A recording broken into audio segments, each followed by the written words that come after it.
What was the address where you were born? For the neighborhood? 1021 14th Place. Today's the 10th of June, 97. 1997. We're still 1997. You still love Chicago? Well, as I get older, I'd rather have warmer climate. But it isn't bad. It is good. It's good for us. My earliest memory is when my grandmother died. I was 2 years old. I was in kindergarten. I couldn't speak English very well. I was brought up in a Jewish neighborhood with Jewish people. I only spoke Yiddish. So I had to learn English from kindergarten, Garfield School. Where was that? On Sangamon and 14th Place. 14th Place, there was Jewish on one side of the street and Irish on opposite us. And the Irish used to have fights among themselves. And they used to have fires there, practically without fail. They had fires Friday nights in the neighborhood. The streets were cobblestones. We used to play softball on the street. There weren't any cars. Now, on the corner, there was a saloon or a tavern. One day, I remember we hit the ball through the window of the tavern. Oh boy. Well, we kids were about 9 or 10 years old. Well, we went into the tavern, we wanted our ball back. Said, no, you can't get it back. So one of the boys they said, we'll be back. They went to the big brothers, 15, 16 years old. They dug up cobblestones and they smashed that saloon. Yes, World War I. I remember Woodrow Wilson was running for president then. Well, we kids from grammar school, we carried flags. We made gardens out in the backyards. Victory Garden. Victory gardens. Well, an automobile. Well, they were so, we saw something running down the street. Just said, look, a car, automobile, a car. Just seldom we saw anything like that. Never heard of an airplane in those days. No. Never heard of it.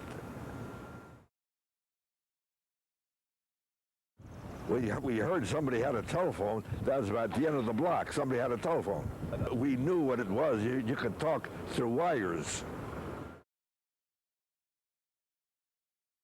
Like my aunt, she had a bathtub. The first bathtub, my God, and she kept coal in it in winter. Coal. Well, we had one of the big tubs in the middle of the kitchen. Kitchen was well heated. Well, the mother used to give us baths in it. Nothing like showers. We didn't have anything like showers. We had our bath once a week, Friday. My father used to make beer, or near beer. We had 2 barrels of it in the basement.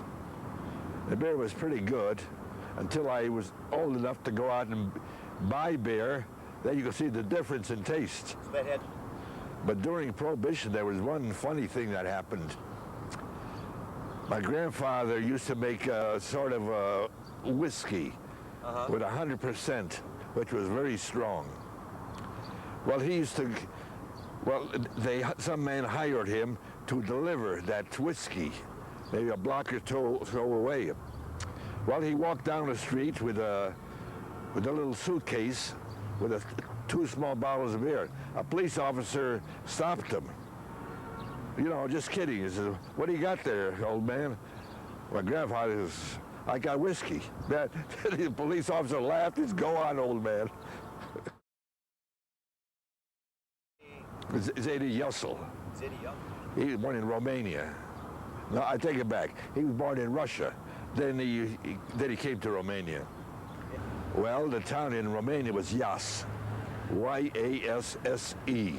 Well, my grandfather was Zady Yussel, and grandmother was Bobby Ruchel. Your mother's named after her. Oh. Was Zady Beryl and Bobby Devora.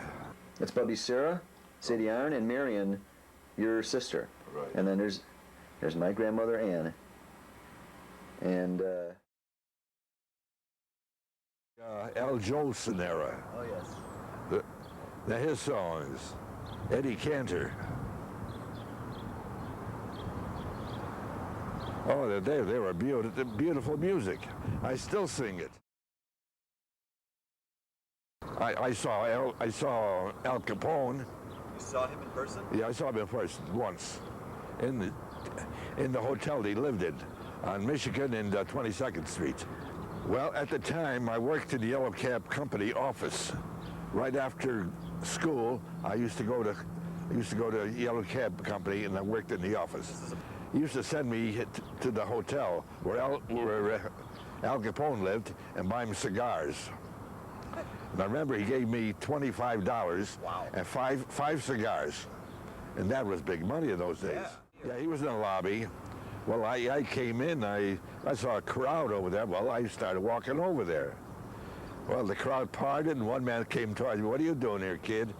I said, "I'm buying cigars. You go over the counter there." And then I saw Al Capone sitting there, surrounded by these guys. But they were ordinary people. I used to go to White Sox Park, the old park. Sure. Now, across the street of the park, there was another park there with black Giants. Oh. Black Giants played there. Now, in those days, the White Sox were so bad, I turned around, and so instead of watching the White Sox, I'd see the Black Giants. They were a good team. Well, I knew he was a drunk,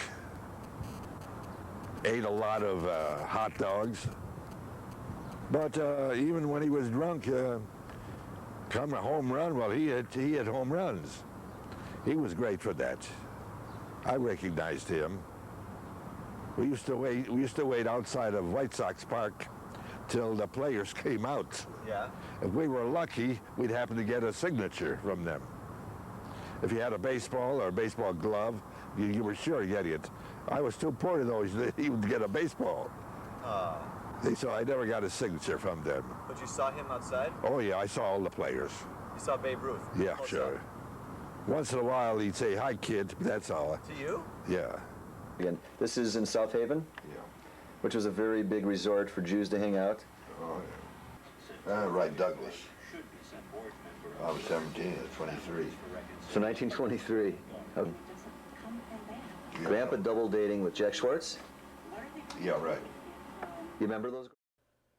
Here we have Grandpa, Uncle Sam, Jack Schwartz, and an unnamed fella to the right.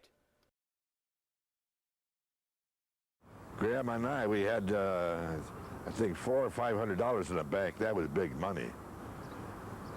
And then, well, the bank closed. It took a number of years, but we got 10% Oh, of that. Yeah.